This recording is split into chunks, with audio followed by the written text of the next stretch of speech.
You are reading in Hindi. Do you think that I will understand? लिखा जाएगा उसमें इसी का अंग्रेजी है। Sir, again you are submitting in Hindi. I am not able to understand. हुजूर यही तो रोना है, हम भी अंग्रेजी नहीं समझ रहे थे। यही तो रोना है आम आदमी का, जब फैसला आपकी भाषा।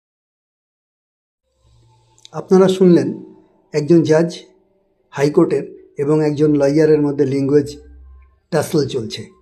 কারণ জাজ ইংরেজি ছাড়া অন্য ভাষা জানেন না, আর লয়ার তিনি হিন্দি ছাড়া অন্য ভাষায় কথা বলতে পারবেন না। এবার প্রশ্ন হলো, হাইকোর্ট এবং সুপ্রিম কোর্টে বিচার প্রক্রিয়া সম্পন্ন করার জন্য কি শুধুমাত্র ইংরেজি ভাষাই প্রযোজ্য? এর উত্তর হলো হ্যাঁ।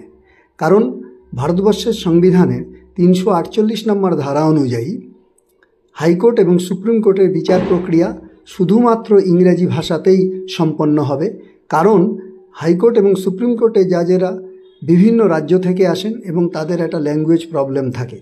তবে কোনো রাজ্যের গভর্নরের অনুমতি নিয়ে সেই সংশ্লিষ্ট রাজ্যের ভাষা প্রযোজ্য হতে পারে হাইকোর্টে।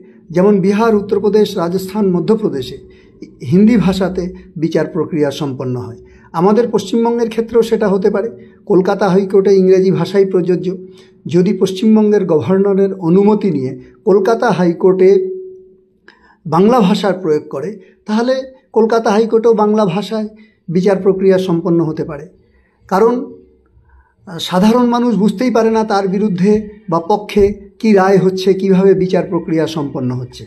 এবং ভাষা যেন কারোর প্রতিবন্ধকতা হয়ে না দাঁড়ায়, এটা দেখা উচিত আমাদের।